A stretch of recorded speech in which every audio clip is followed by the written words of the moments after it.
Salut à tous, on se retrouve pour une nouvelle vidéo dans laquelle on va parler de stratégie emailing. Donc vous avez tout à l'écran. Je vais rentrer en détail dans chacun des points qui sont devant vous. Donc la première chose, ça va être très important, c'est vraiment la base, ok. Ne faites pas cette erreur, moi-même je l'ai fait, on en reparlera d'ailleurs. Il faut que vous obteniez des emails qualifiés. Et du coup, le fait d'avoir une boutique spécifique dans une niche, ça prend tout son sens, ok.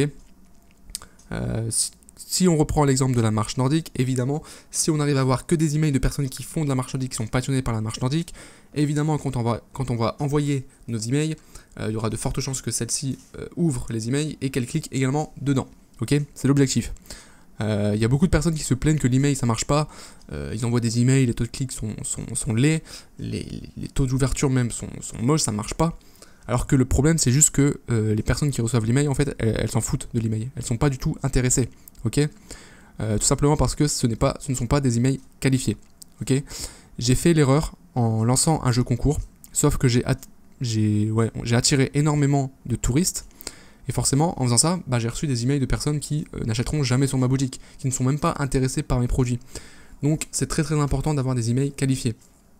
Donc la newsletter c'est pas mal, parce que vous offrez un code de réduction pour la boutique.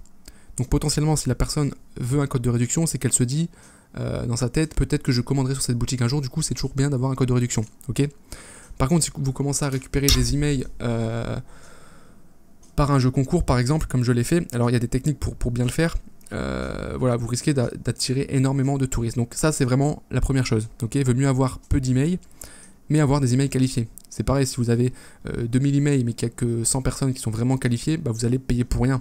Parce que vous allez envoyer des emails qui ne serviront à rien. Voilà, donc ça c'est la première chose très importante. Ensuite, ce qu'il faut retenir, c'est que quand on envoie des emails, c'est pas pour vendre, ok.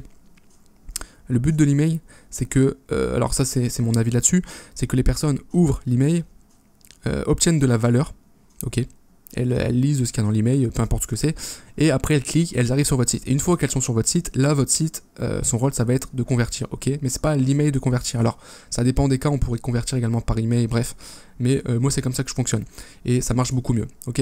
Donc apportez de la valeur dans vos emails, au niveau du contenu, ok. Si vous êtes dans une niche spécifique, apportez du contenu dans la niche, offrez-leur des choses que les autres personnes n'ont pas, ok. Offrez des astuces, des techniques spécialement pour eux. Et ça, dites-le, ok. C'est spécialement pour vous parce que vous êtes un VIP, ça on va revenir dessus aussi après. Du coup, on vous offre du contenu, etc. La personne, elle va aimer, elle va voir qu'on n'essaie pas de lui vendre un truc. Et forcément, après, quand elle viendra sur la boutique, elle sera plus apte à acheter parce qu'elle aura confiance en vous, tout simplement. Donc, n'hésitez pas à vraiment offrir du contenu. Ensuite, évitez de spammer aussi. Donc, moi, ce que je fais, c'est j'envoie 1 voire 2 mails maxi par semaine. Sauf vraiment dans les périodes de fêtes. Donc par exemple à Noël on va envoyer des offres promotionnelles régulièrement, pareil pour Pâques, la Saint-Valentin, le Black Friday, etc. En fonction des événements, pareil en fonction des événements par rapport à votre niche. Je parlais la dernière fois de la marche nordique, si je sais pas, il y a la journée spéciale de la marche nordique, ou la semaine spéciale, je sais pas, vous avez une boutique sur la cuisine, il y a la semaine culinaire ou j'en sais rien, tous les jours vous allez peut-être, je sais pas, décider d'offrir une recette par jour, par mail. Voilà, c'est un exemple. Voilà, vous allez apporter du contenu, et dans ces cas-là, vous pourrez envoyer plusieurs emails par semaine. Voilà, mais sinon, n'abusez pas trop. Ensuite, il faut que dans vos emails, au niveau des offres que vous allez proposer, ça soit vraiment exclusif. Alors, même si c'est pas exclusif, il faut que vous le fassiez ressentir, ok. Il faut dire à vos prospects, aux personnes qui vont lire vos emails, que ce sont des VIP, des clients fidèles, et que vous disposez des informations qu'on vous donne, des offres promotionnels, des codes de réduction, etc. en avant-première parce que vous êtes des VIP, ok. On essaie de surélever un petit peu les personnes et ça aura tendance à mieux convertir également, ok. Pareil, au niveau de vos promotions et des offres que vous donnez, limitez-les toujours dans le temps, ok. C'est très important. Alors, je le rappelle encore une fois, quand vous proposez une offre, une promotion, il faut qu'il y ait un parce que, ou plutôt un pourquoi, ok. Pourquoi il y aurait cette offre?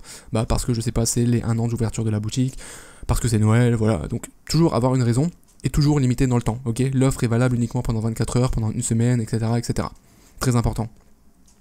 Et enfin, donc dernier point, 4e, donc ça je l'ai déjà dit tout à l'heure, quand par exemple, je sais pas, vous sortez un nouveau produit sur votre boutique, vous pouvez envoyer un email pour prévenir vos clients VIP entre guillemets en avant-première.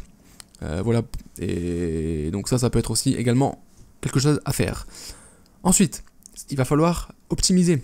C'est-à-dire qu'il y a du travail de statistiques, on peut dire, à faire sur vos emails. Il va falloir que vous repériez les personnes qui ouvrent. Donc ça, vous allez, avec Sendinblue, vous aurez dans l'onglet statistiques, en fait, vous allez voir que vous allez pouvoir accéder à ces informations-là. Vous allez pouvoir voir les personnes qui cliquent également. Et ce qui peut être intéressant, c'est de créer des scénarios. Et par rapport donc aux personnes qui ouvrent les emails, les personnes qui cliquent, etc., créer de nouvelles listes.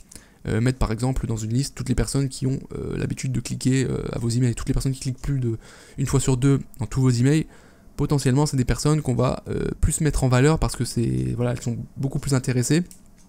Et donc on peut plus facilement les convertir en clients, par exemple. Ok, donc il va falloir analyser les statistiques et essayer d'optimiser. Ensuite, donc proposer des offres pertinentes, c'est ça en fait, une fois que vous allez analyser les statistiques, vous allez proposer des offres en fonction de ces stats. Ok, une personne, encore une fois, qui clique beaucoup sur vos emails, si vous commencez à lui offrir un code de réduction, je sais pas, 30-40%, il y a de fortes chances qu'elle la jette, ok, plutôt qu'une personne qui n'ouvre jamais vos emails. Voilà, donc il faut optimiser ça également. Ensuite, dans le sujet de vos emails, il y a une seule règle, selon moi, c'est qu'il faut inciter à ouvrir. C'est tout, ok. Le sujet de votre email, il doit inciter la personne à cliquer et à ouvrir l'email. Ok, donc soyez curieux et dites-en par exemple, je sais pas, qu'est-ce qu'on pourrait dire. Dans le domaine culinaire, on pourrait faire un email du genre découvrez les 7 astuces pour mieux cuisiner, pour mieux manger par exemple. Tout de suite, on attise la curiosité, forcément la personne elle a envie de connaître les 7 astuces, machin, du coup elle va cliquer. Voilà. Donc essayez de faire des titres comme ça, ou un cadeau pour vous, voilà, essayez d'être un peu flou, ok, pour que la personne elle soit curieuse et qu'elle ouvre. Après, il ne faut pas non plus trop abuser là-dessus parce que on reçoit beaucoup de spam, d'emails, d'arnaques, etc. Donc il faut faire attention aux promotions du genre moins 90% aujourd'hui sur... voilà, bon, abusez pas non plus, ok. Ensuite, le contenu de l'email, il faut que vous incitiez à cliquer. Ça sert à rien de faire des contenus ultra compliqués ou des pavés de 40 km, sauf dans certains cas, bien entendu. Parce que les personnes vont pas lire en fait, elles auront la flemme. Ce qui marche le mieux honnêtement, c'est les emails les plus simples. Ça sert à rien de mettre 36 images, de mettre votre logo en haut, etc. Bon, ça fait un côté un peu plus sérieux, mais en réalité, ce que les gens veulent, c'est le contenu, c'est qu'est-ce que ça leur apporte l'email. Donc si ça leur apporte rien, si c'est juste du décor, bon, ça marchera pas. Autant le design sur votre site c'est ultra important, autant le design dans les emails, honnêtement, bon, ça dépend de la niche en fait, ça dépend de votre positionnement aussi. Si vous êtes une boutique un peu luxueuse, si vous envoyez juste un petit texte comme ça va pas trop le faire, il va falloir peut-être mettre des images incitant au luxe, etc. par exemple. Bref, c'est un exemple encore. Mais voilà, mais en gros le but c'est que les personnes cliquent ensuite. Sauf si c'est un email où il n'y a pas de lien, évidemment. Elles vont pas pouvoir cliquer vu qu'il n'y a pas de lien. Mais si c'est un lien, par exemple, pour vous diriger vers votre site, vers une page produit, vers un article de blog, par exemple, voilà, il faut que vous donniez envie à la personne de cliquer. Voilà. Ensuite, donc quand la personne va cliquer, il faut que votre page suivante, elle soit optimisée pour un objectif précis. Ok, donc par exemple, vous voulez vendre un produit, vous faites une promotion pour un produit. Donc dans le sujet, vous allez mettre, qu'est-ce qu'on pourrait mettre, offre spéciale. Seulement 5 en stock, je sais pas, un truc comme ça, la personne elle va se dire seulement 5, de quoi il parle, etc. Elle va peut-être avoir envie de l'ouvrir, elle va ouvrir. Donc là vous allez parler du produit dont vous faites la publicité, voilà, 50% sur ce produit, mais c'est valable uniquement 24 heures, c'est réservé uniquement à nos clients fidèles, aux VIP, blablabla. Et voilà, vous allez inciter à cliquer, la personne va cliquer, et c'est seulement à ce moment-là qu'on va essayer de lui vendre le produit, ok. Alors on peut essayer de vendre le produit directement dans l'email, maintenant moi je pense que c'est mieux de se concentrer sur inciter la personne à cliquer, et seulement après quand elle est sur le site, on va vraiment optimiser la page, donc la page produit typiquement, ou une page de vente, enfin peu importe, et pour vendre, ok. Voilà, c'est ça l'objectif. Ensuite, au niveau des emails types, alors je vais vous donner quelques petits exemples d'emails que vous pouvez faire. Donc le premier bien évidemment c'est la newsletter, donc en l'échange de l'email de la personne, vous lui offrez un coupon de réduction de 5 ou 10%, alors ça c'est à vous de voir en fonction de votre boutique, en fonction de vos marges, etc. C'est à vous de voir combien vous voulez offrir. Ça c'est intéressant parce que les personnes qui vous donnent leur email pour 5% de réduction, c'est qu'elles sont intéressées potentiellement pour acheter quelque chose sur le site. Donc ça c'est des personnes qu'il va falloir suivre, ok, qu'il va falloir relancer après plus tard par email. Ensuite, par exemple, si vous avez un blog, enfin non, pas par exemple, vous avez un blog, ok, on est d'accord, vous avez un blog sur votre boutique, à chaque fois que vous sortez un nouvel article, vous allez envoyer un email pour dire voilà, notre nouvel article est sorti, voilà. Après par exemple une offre spéciale pendant un événement, je sais pas, par exemple à Saint-Valentin, donc aujourd'hui seulement pendant 24 heures, moins 50% sur notre collection bijoux, j'en sais rien, voilà. Ensuite, moi ce que je fais, ce qui peut être intéressant également, c'est une fois que les clients, donc les clients qui ont reçu leur produit, vous leur envoyez un email pour avoir l'avis, en fait, pour leur demander leur avis, pour leur dire j'espère que vous aimez votre nouveau produit, etc. Si vous avez des soucis, n'hésitez pas à nous contacter, vous avez toujours la garantie, bref, on rassure en plus le client, même s'il a déjà reçu le produit, parce que pour lui c'est important, il va se dire ah ils prennent soin de me renvoyer un email pour voir si ça marche bien, et là vous allez fidéliser un client comme ça. En plus de ça, vous lui glissez un petit code promo, là c'est parfait. Maintenant le problème avec le dropshipping, ça c'est assez compliqué, comme on a des délais de livraison assez élevés, ça va être dur de définir la date à laquelle le client va recevoir le produit pour lui envoyer le mail. Donc moi actuellement je fais ça mais je le fais manuellement, donc c'est un petit peu compliqué. Je suis en train de chercher une solution pour pouvoir le faire automatiquement. Le problème c'est qu'avec Shopify, bah, on sait pas en fait quand le client reçoit son produit. On le sait avec AliExpress, donc il faudrait peut-être voir s'il y a des outils qui permettent de faire ça, un plugin ou autre, ou alors il faudrait le développer soi-même pour savoir quand le client reçoit son produit. Bref, voilà. S'il y a des gens qui savent comment on peut faire, bah n'hésitez pas à le partager dans les commentaires. Voilà.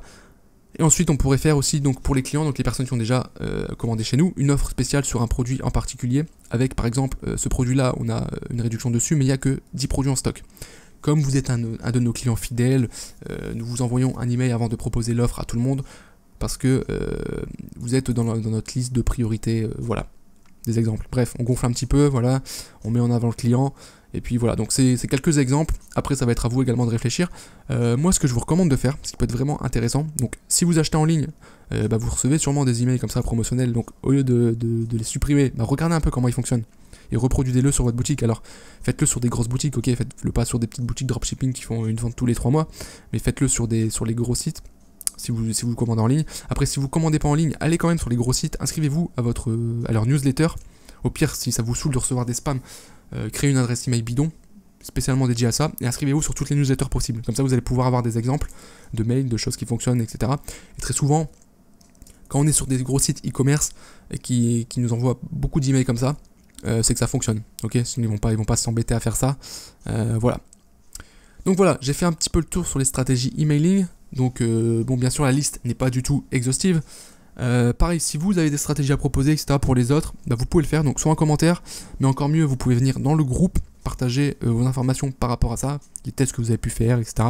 Bref, voilà, le but c'est aussi de partager un maximum sur le groupe, et puis voilà, donc moi je vous donne rendez-vous demain pour la prochaine vidéo, ciao.